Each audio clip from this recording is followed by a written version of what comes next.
My name is Billy, and from today I am a shipbreaker. You see, in my local area, employment is becoming more and more difficult. My last contract terminated without any reason. I mean, around here, being unemployed is not too good for your life expectancy. Not like the work is much better, but it's a lot worse than having to fend for yourself with no credits. So I felt lucky when a contract with Lynx Corp came through.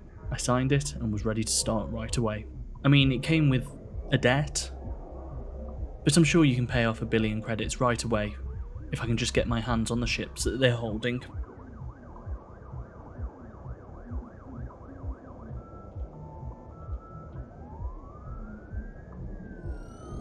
My first week on the job was eventful, to say the least. I was greeted by a friendly voice as I bounced in 0G for the first time. A weird sensation, I have to say. The voice, it was Weaver. He relaxed me somewhat, letting me know that he was a cutter too before this. Even if one of his clones did have complications. It was good for Lynx to keep him on though. So, first things first, I've got to break down this training vessel.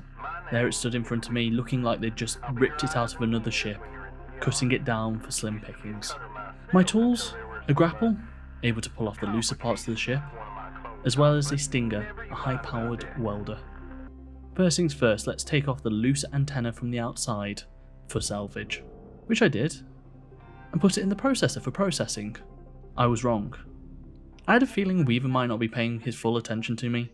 I mean, you take the antenna off and put it in processing, right? I had no idea that they wanted me to detach them and put them on the floating Matrix barge down below as it hovered over the planet. Weaver jokes in the background. Next, I am to take off the nacelle, something that looks like it's for propulsion of the ship. An errant thought pops into my head, hoping that these are deactivated as I cut them free. Each item I deposit gives me some credits against it. I haven't the slightest idea how much a ship costs or space travel, as I speculate about the prices of the ship I'm dismantling. Weaver pops up on the comms talking about certifications. Apparently I have to prove myself before I have access to all the tools that Lynx has to offer. I'm sure normally a training course would be sufficient. The day is called. Apparently this is enough. I go back to my quarters to drink some tea and wait for work tomorrow. Luckily I'm stationed right next to the edge of the yard, just a short float away from my work. Efficient, I think, as I travel back. I can't sleep. I have that weird nervous energy you get when you're waiting for a new job. It's always the same when I start fresh. I can never settle in too quick. I think back to past employment and wonder if that's the cause of the anxiety. 30 minutes before my shift, I hear Weaver come over the intercom. God damn it, is he really interrupting me? We were apparently to have a look at the equipment needed for today, a split saw, and then look at the ships I'm allowed to dismantle. They really don't trust me, apparently. The split saw is fun.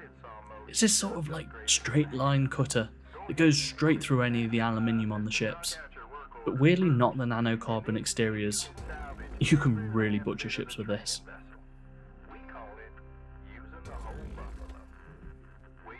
I popped the lid off the training vessel and took the crates out from inside. Why didn't the previous owner bother to collect them?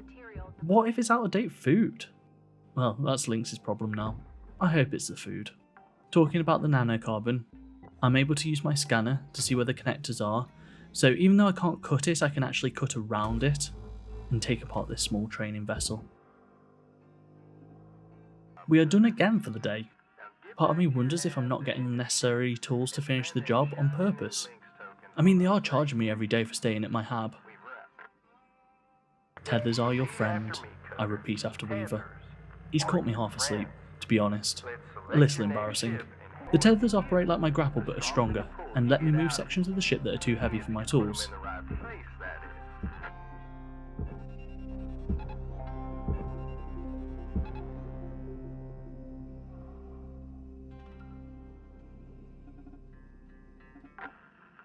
I tell you what is not my friend.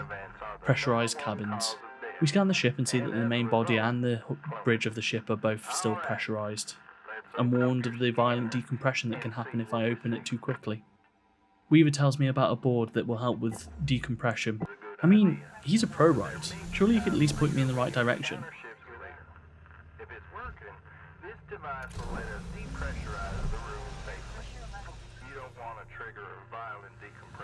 Apparently the real money in these ships is the reactor. I aim to cut a path to it. Because, to be honest, as soon as it's removed, it's going to start melting down.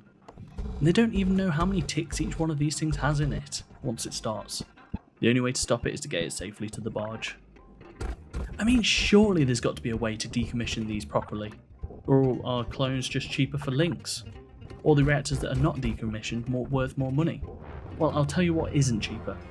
The basic tools of the job. Everything I've been taught here and everything I need to survive is chargeable, debtable, creditable. Oxygen, habitation, tethers. Every single part of my existence here relies on making money. I guess I'm on my own. The training's complete. Well, at least there's a chance to make some proper money. I hope that I can get this debt paid off.